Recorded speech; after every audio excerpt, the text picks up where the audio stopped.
হরে কৃষ্ণ, জয় তারা।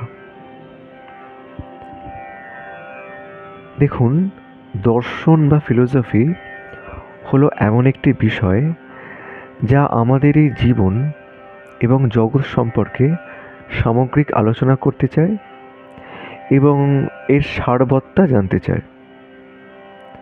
দেখুন, এই যে আমরা বেঁচে আছি, আমরা জন্মেছিলাম একদিন, এখন বেঁচে আছি, একদিন মারা যাব। তো এই যে আমাদের জীবন, জগৎ, বেঁচে থাকা, জীবনের পারপাস, কোত্থেকে এসেছি, কোথায় যাব, অন্য কি কোনো জগৎ আছে, জ্ঞান কিভাবে লাভ করতে পারি, জ্ঞানের স্বরূপ কী, সোসাইটি, আমাদের থিঙ্কিং, আমাদের ধর্ম, আমাদের মনের স্বরূপ ইত্যাদি বিভিন্ন বিষয় নিয়ে আলোচনা করবার জন্যে কিন্তু দর্শন বা ফিলোসফি এই সাবজেক্টটি এত গুরুত্বপূর্ণ হয়ে উঠেছে আমাদের কাছে। ভারতীয় দর্শন অত্যন্ত রিচ, এর সঙ্গে সঙ্গে পাশ্চাত্য দর্শন বা ওয়েস্টার্ন ফিলোসফি সেটিও কিন্তু অত্যন্ত ইন্টারেস্টিং। আর ভারতীয় দর্শনের সঙ্গে সংস্কৃত ভাষা খুব জড়িত।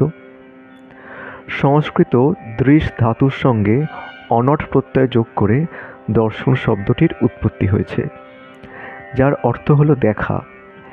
এই দেখা কোনো সাধারণ চর্মচক্ষে দেখা নয়, এটি হলো সত্যকে দেখা বা সত্যের তাত্ত্বিক উপলব্ধি। ইংরেজি ফিলোসফি কথাটি এসেছে গ্রিক শব্দ ফিলোস এবং সোফিয়া থেকে।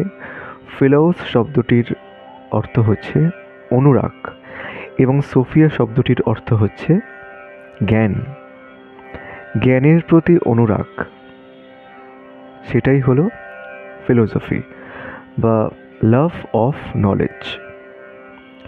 তো ফিলোসফি এবং দর্শনের মধ্যে কিন্তু ডিফারেন্স রয়েছে। যদিও দর্শনের ইংরেজি প্রতিশব্দ জানি আমরা ফিলোসফি, কিন্তু এই দুটি শব্দ এবং এই দুটি বিষয়ের মধ্যে কিন্তু ডিফারেন্স আছে। একটি হলো সত্যের উপলব্ধি, একটি হলো সত্যের জ্ঞানতাত্ত্বিক আলোচনা। সবাই ভালো থাকবেন, সুস্থ থাকবেন। জয় মা বাগলামুখী।